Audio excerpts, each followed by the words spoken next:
નમસ્કાર મિત્રો, મારી એસઆરટી ગુજરાતી ચેનલમાં તમારું સ્વાગત છે। મિત્રો, દેશ દુનિયાની તાજા ખબર જાણવા માટે અમારી ચેનલને મિત્રો તમે અત્યારે સબસ્ક્રાઇબ કરી દેજો।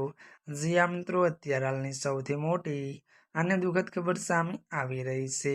દ્વારિકાથી એક મોટા દુઃખદ સમાચાર મળી રહ્યા છે। જી આ મિત્રો, આપને જણાવી દઈએ કે પીજીવીસીએલની ત્યારે ઘોર બેદરકારીથી બે ખેડૂતોના કરુણ મોત। વિગતવાર વાત કરીએ તો દ્વારકા જિલ્લાના જામ ખાંભાળિયાના ત્યારે તાલુકાના સોનાડી ગામમાં ત્યારે પીજીવીસીએલની ત્યારે બેદરકારીથી બે ખેડૂતના કરુણ મોત થયું છે।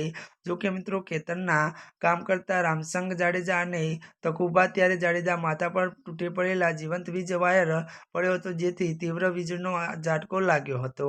મળતી વિગતો અનુસાર મિત્રો વધુ આપણે એ પણ જણાવી દઈએ કે સ્થાનિકોએ તાત્કાલિક જામ ખાંભાળિયા સરકારી હોસ્પિટલ ખસેડ્યા, પરંતુ તબીબોએ તેમને મૃત જાહેર કર્યા હતા। ત્યારે મિત્રો, ગ્રામજનોએ ત્યારે પીજીવીસીએલને જવાબદાર ઠેરાવ્યા હતા। જી આ મિત્રો, અત્યારે હાલની આ સૌથી મોટી અને દુઃખદ ખબર મળી રહી છે। ત્યારે મિત્રો, આજના માટે બસ આટલું જ। અમારી ચેનલમાં નવા હોય તો અમારી ચેનલને મિત્રો તમે લાઇક, શેર અને સબસ્ક્રાઇબ કરી દેજો। ધન્યવાદ।